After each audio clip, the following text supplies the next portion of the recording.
Hello everyone. Today we are starting our new topic, revaluation account. It is a new topic for you all.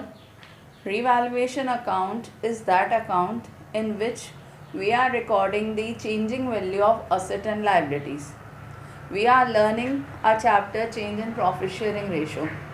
So when profit sharing ratio is going to change, due to at that time the partners who are gaining and the partners who are sacrificing, they are asking to calculate our asset and liabilities new value, and from that if we are having any profit, then give that part of profit to us, and if we are having any loss, to take that part of loss from us. So that is why revaluation account is prepared.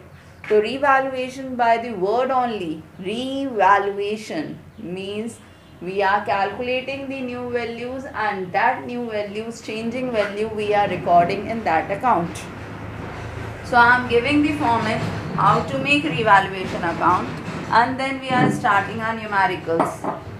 So today we are going to learn revaluation, partners capital. Both we are going to learn. The revaluation account is a nominal account. Nominal account means where we are recording all the expenses and losses debit side, and where we are recording all the incomes and gains on the credit side. Repeat what I spoke. Revaluation account is a which nature account?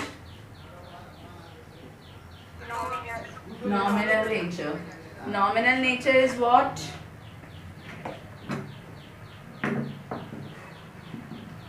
Nominal means debit all expenses and losses.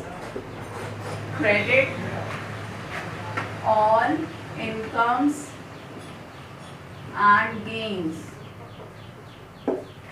तो जहाँ debit में हम losses record करेंगे, credit में हम income record करेंगे, तो उस अकाउंट को क्या कहा जाता है? Revaluation account. आया रूल समझ में कि नहीं आया? अब मुझे बताओ, आपके पास असेट थे 2 लाख रुपए के, अब उस असेट की न्यू वैल्यू हो गई है 2.5 लाख रुपए, तो 50,000 इंक्रीज हो गया है, मतलब प्रॉफिट हुआ है. तो ये 50,000 डेबिट में रिकॉर्ड करोगे कि क्रेडिट में? क्यों? Why? Because it is a gain, and rule is that gain we are recording under credit side. तो दैट मीन्स हमारा रूल क्या है? अगर हमारा असेट की वैल्यू इंक्रीज हुई, इंक्रीज इन असेट, तो हमारे लिए प्रॉफिट होता है. ऐसे ही इसका ऑपोजिट, अगर असेट की वैल्यू डिक्रीज हो जाए तो हमारे लिए लॉस है. हमारा 2 लाख वाला एसेट 1,80,000 का हो गया, तो इट्स अ प्रॉफिट और अ लॉस?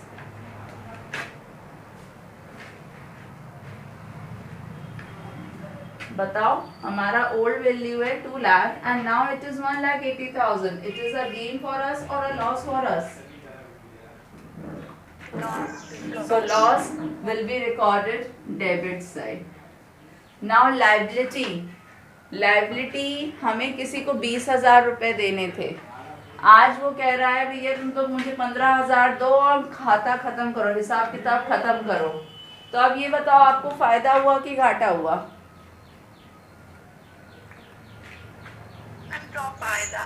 फायदा तो कहाँ लिखना चाहिए, क्रेडिट में कि डेबिट में? So decrease in liability will be recorded under credit side. Opposite of this, अगर liability बढ़ जाए, कर्जा बढ़ जाए, तो it is a loss, so it will be recorded under debit side. After that, new concept. Some assets are not recorded in your balance sheet. Now you have to record that asset. So it is a profit or a loss?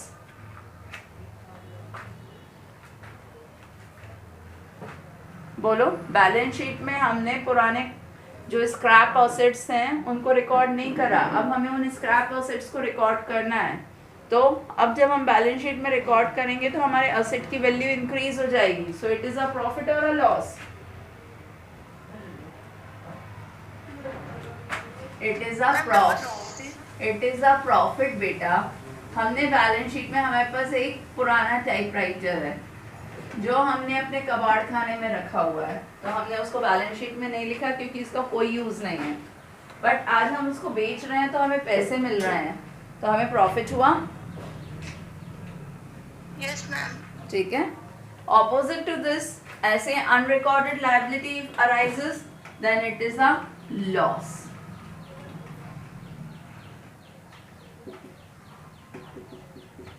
Now we have to total. अगर balance यहाँ बचेगा तो वो balance क्या कहलाएगा? Profit transfer to partners capital.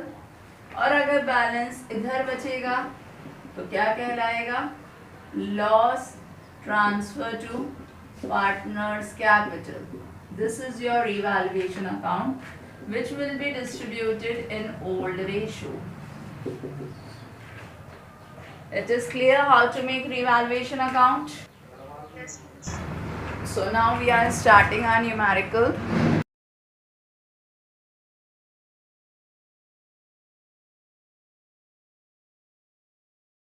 Now beta, our question number 35. Pics already I have sent. So now you can see question number 35. We are preparing revaluation account.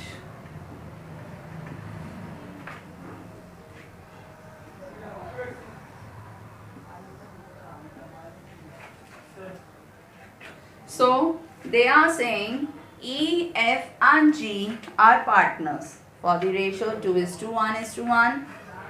They decided that their ratio will be E shall receive 1/4 share in profit. So E will get 1/4 share, remaining they had not mentioned, that means remaining will be sharing equally. तो आपका क्या हो जाएगा? 1:2. वो निकालने की ज़रूरत ही नहीं है, छोड़ो. Now they have given us balance sheet. तो बैलेंस शीट में जो जो वैल्यू दी हैं उनको हम कहते हैं ओल्ड वैल्यू. क्या कहते हैं? Old value. और एडजस्टमेंट में जो जो चीज़ें दी होंगी वो कहलाएंगी न्यू वैल्यू. तो अब देखो एडजस्टमेंट में कहा है लैंड की वैल्यू हो गई है 75,000, जबकि बैलेंस शीट में देखो लैंड की वैल्यू है 60,000. तो बताइए इंक्रीज हुआ कि डिक्रीज हुआ? तो किस डायरेक्शन में लिखना चाहिए, डेबिट में कि क्रेडिट में? क्रेडिट. हम लिखेंगे लैंड. और कितने से इंक्रीज हुआ? 60 से 75 हो गया. That means 15,000 profit. So that we are going to write changing value. Okay. Second, now they ask adjustment they have given stock new value is 30,000, जबकि ओल्ड वैल्यू स्टॉक की है 15,000. अगेन इट्स अ प्रॉफिट और a loss? Profit. So which direction we have to write?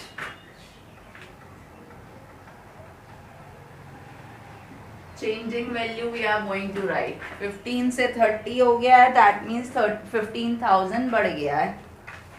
Then provision of debtors maintain करना है. Provision क्या होती है? Liability. Maintain करना है मतलब लाइबिलिटी इंक्रीज हो रही है. तो बताओ प्रॉफिट हुआ कि लॉस हुआ? लॉस. तो हम कहाँ लिखेंगे? Debit side. तो provision for debtors it is 2,000. Now we balance the account. So if when we are balancing this side, it is coming 30,000. So we have to maintain this side also 30,000. 30 minus 2, 28. That we are writing by the name of profit.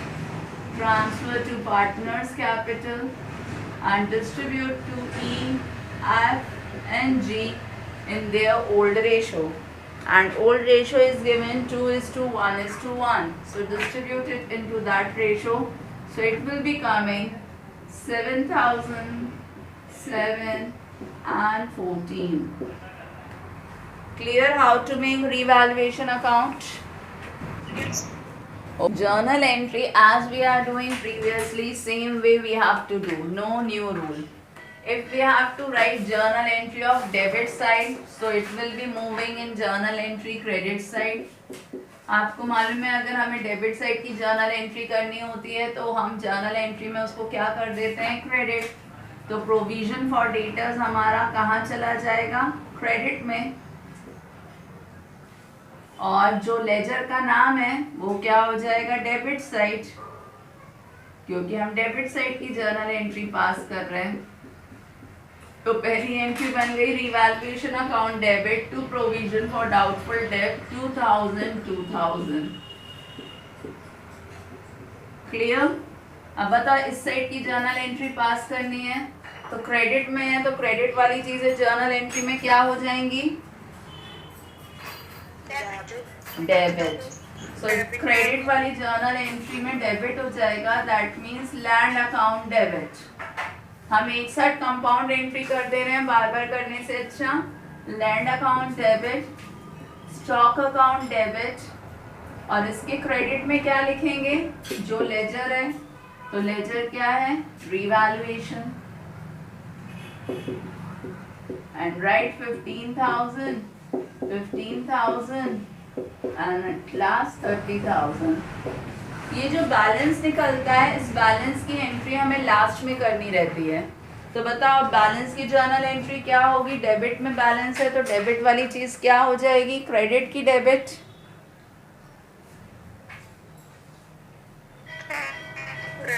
Credit हो जाएगी. तो credit हो जाएगी, that means EFG हमारे क्या हो जाएंगे, credit. तो to E capital, to F capital and to G capital. और डेबिट में इनके क्या लिखेंगे,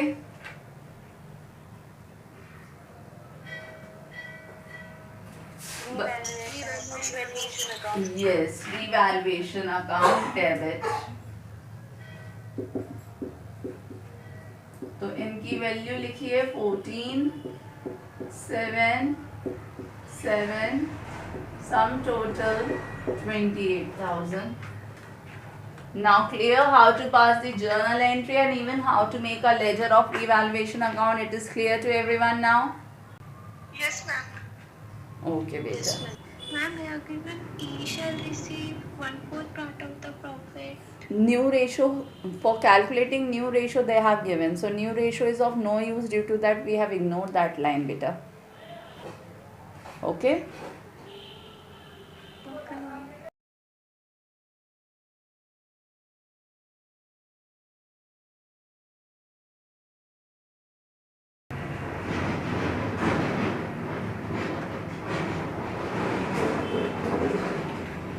Now question number 36.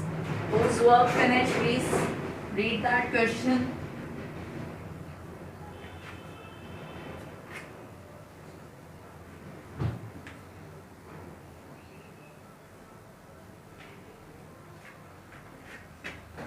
See now, here they have given RST or partners for 1, 2, 3. Their balance sheet was given to us and their new ratio is equally. Now in adjustment they have given goodwill of the firm valued 1,50,000. तो this line you mark it कि goodwill की posting revaluation में नहीं होती. goodwill का treatment आपने सीखा है तो हमें goodwill का treatment वही करना पड़ेगा. तो goodwill का treatment आपने क्या, goodwill को हम क्या करते हैं, journal entry gaining to sacrificing पास करते हैं. तो चलो सबसे पहले हम क्या करेंगे, गुडविल की एडजस्टमेंट दी है तो गुडविल का काम खत्म करेंगे. दैट मीन्स हमें सबसे पहले ओल्ड रेशो दिया है और न्यू रेशो दिया है, तो हमें सेक्रीफाइसिंग और गेनिंग रेशो निकालना है. Please calculate and tell me who is sacrificing and who is gaining. Calculate fast and tell me. What बेटा? R is gaining. Yes. R is gaining. R is nil. R is gaining by how much?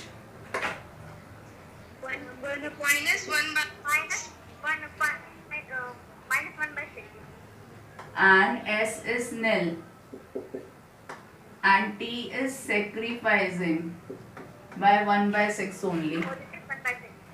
Okay? All of you have calculated this much? Now second work, what we are doing? We are passing a journal entry. So what will be the journal entry? Tell me. Gaining to sacrificing. So gain is doing R. So R capital account debit to T capital account. Now tell me value. कितनी value लिखेंगे? 1,50,000 को इनके fraction से multiply कर लो तो कितना आ रहा? 25,000. So your journal entry will be this. यहाँ तक सबको समझ में आया कि नहीं आया?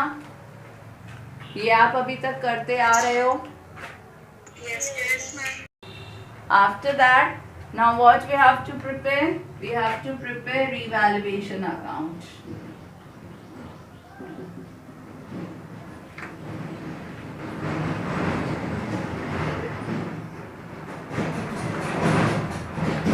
Revaluation account में अब देखो एडजस्टमेंट में कहा है लैंड की वैल्यू 80,000 हो गई है, जबकि बैलेंस शीट में दिया है लैंड की वैल्यू 50,000 है. बताओ किस डायरेक्शन में लिखें? प्रॉफिट हुआ कि लॉस हुआ?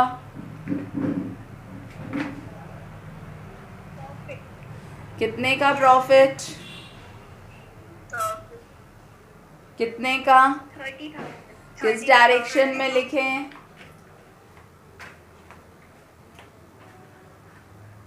बोलो किस डायरेक्शन में लिखे? डेबिट में कि क्रेडिट में? क्रेडिट. तो लैंड हमने लिख दिया 30,000.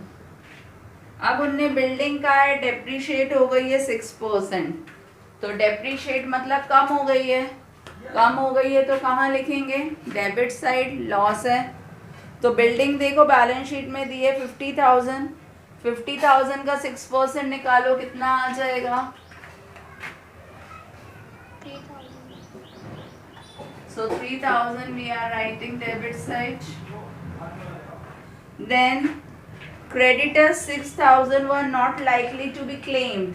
मतलब 6,000 के क्रेडिटर्स पैसे नहीं मांग रहे हैं.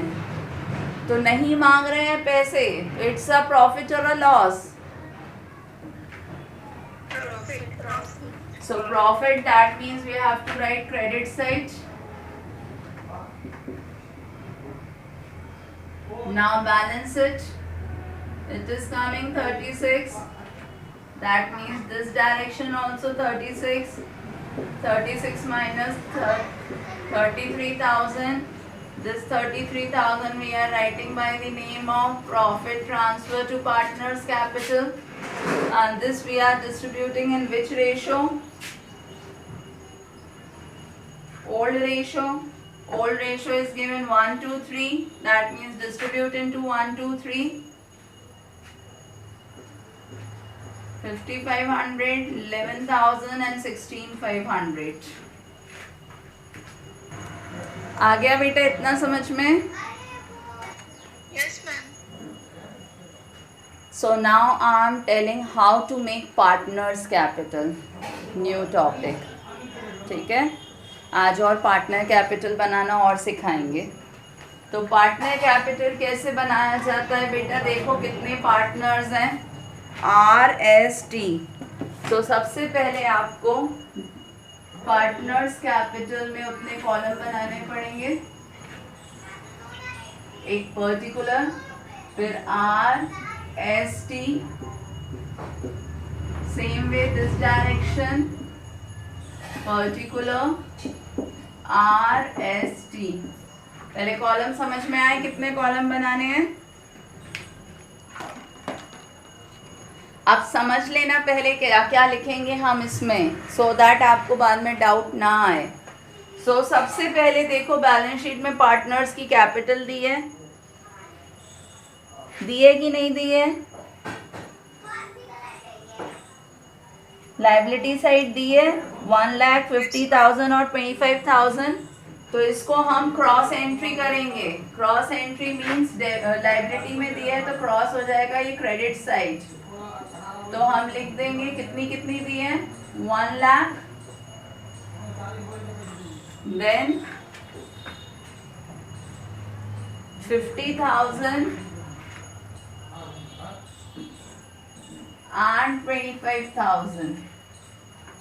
पहला स्टेप समझ में आया पार्टनर्स कैपिटल का क्या करना है? Yes ma'am. सेकेंड स्टेप, कल मैंने आप लोगों को कुछ लाइबिलिटीज के नाम लिखवाए थे, तो आपको लाइबिलिटी साइड देखना है वो नाम दिए हैं कि नहीं दिए हैं। बताओ कौन सा नाम दिया है? जर्नल रिजर्व, तो that will also come same direction and distribute in old ratio. So old ratio is 1 to 3 and 30,000. तो 30,000 को 1 to 3 में बांटिए, तो 5,000, 10,000, 15,000। सेकेंड स्टेप भी समझ में आया? सबसे पहले हमें कैपिटल भेजनी है। कैपिटल के बाद जो लिस्ट मैंने लिखवाई थी, अगर लाइबिलिटी साइड वो नाम दिए हैं तो उनको आप क्रेडिट साइड में ओल्ड रेशो में बांट दोगे।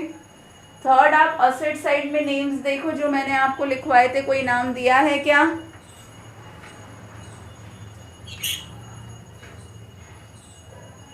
नहीं दिए ना, तो नहीं करेंगे। दिए हैं क्या कोई नाम? No, then left out. अब हम ये जो रीवैल्यूएशन का प्रॉफिट आया है डेबिट में आया है, तो ये किस डायरेक्शन में चला जाएगा? Opposite direction, that means credit side. तो क्रेडिट साइड में हम लिख देंगे बाय रीवैल्यूएशन और ये प्रॉफिट्स लिख देंगे 5,500, 11,000 एंड 16,500। आ गया? ये चीजें समझ में आई बेटा? कहाँ से लिख रहे हैं?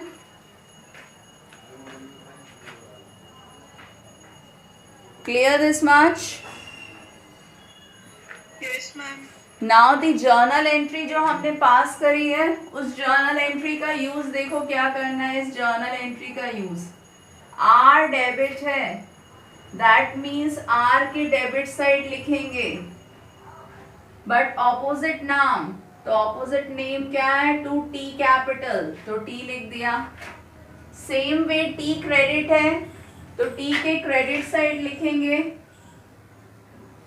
और ऑपोजिट नेम, तो उसके ऑपोजिट में क्या है? बाय आर कैपिटल, तो आर लिख दिया। आया आप समझ में कि नहीं आया?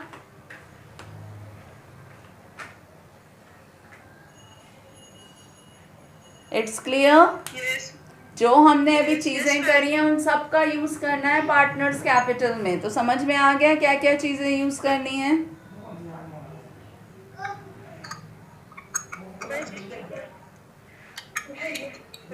Yes, please explain this debit side. Debit side में देखो हमने जर्नल एंट्री पास करी है बेटा। जर्नल एंट्री में हमने लिखा है आर कैपिटल अकाउंट डेबिट, तो डेबिट है मतलब डेबिट साइड में लिखेंगे।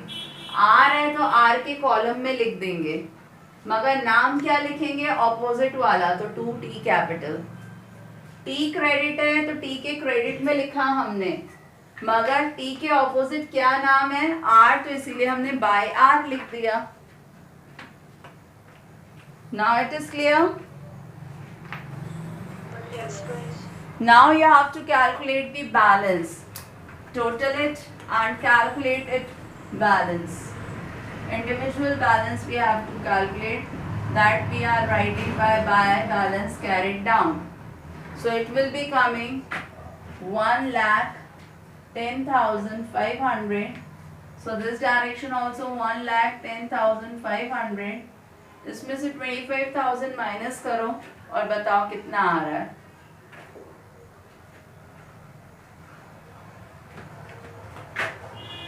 85,500 आ रहा है। ये हो गया आपका 50, 60, 71,000।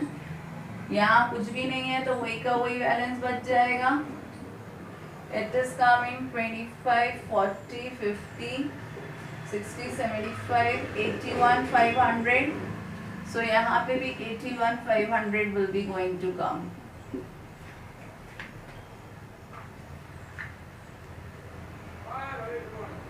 So this is clear.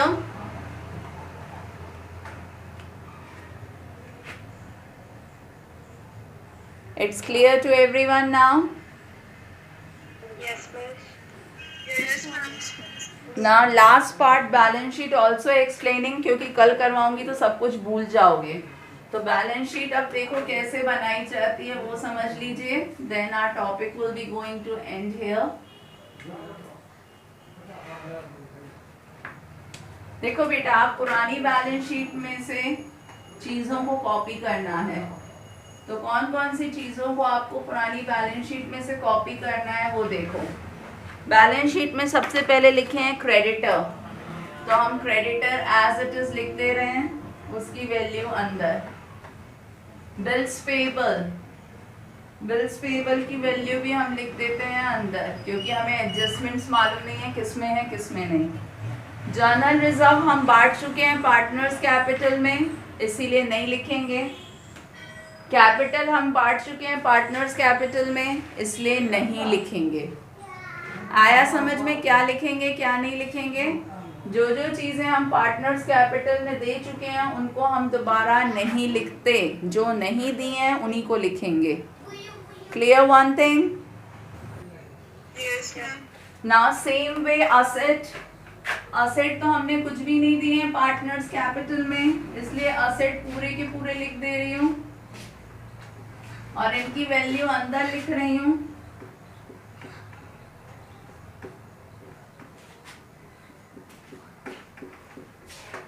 As it is, I am copy down the balance sheet what is given in our question. Nothing I am changing.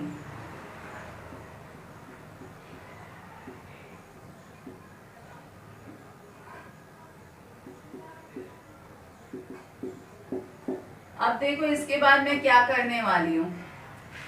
सबसे पहले हमने रीवैल्यूएशन अकाउंट बनाया, तो हम रीवैल्यूएशन को देखेंगे. रीवैल्यूएशन के डेबिट में बिल्डिंग लिखी है, तो बिल्डिंग की वैल्यू बढ़ी कि कम हुई. कम हुई. कितने से 3000, तो बिल्डिंग में से 3000 माइनस कर दो और बची हुई वैल्यू यहाँ लिख दो. आया समझ में. रीवैल्यूएशन के क्रेडिट में लिखा है लैंड. बताओ लैंड बढ़ा कि कम हुआ.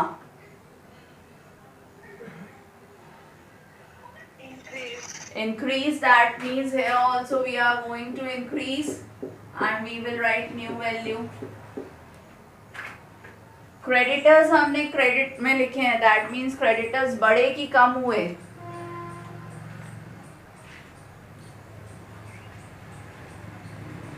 क्रेडिटर्स कम हुए क्योंकि क्रेडिटर्स को इतने पैसे नहीं देने, तो क्रेडिटर्स में से हम क्या कर देंगे माइनस, और ये आ गया. अब रीवैल्यूएशन में बाकी कोई असेट तो दिया नहीं है, तो बाकी वैल्यूज पूरी की पूरी बाहर लिख लो एज इट इज.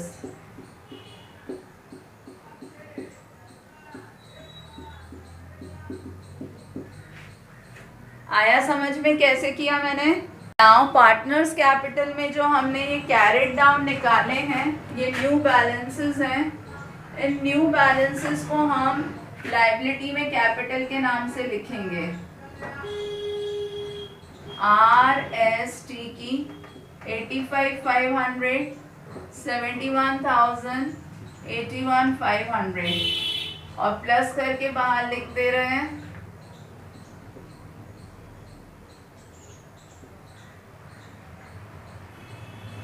और अब आप दोनों साइड टोटल कर लो. Your balance sheet will be coming 3,02,000, 3,02,000.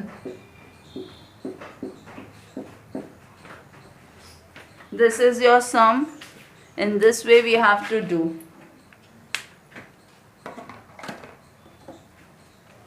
So it is clear how to do? Yes, ma'am. Okay. Keep studying.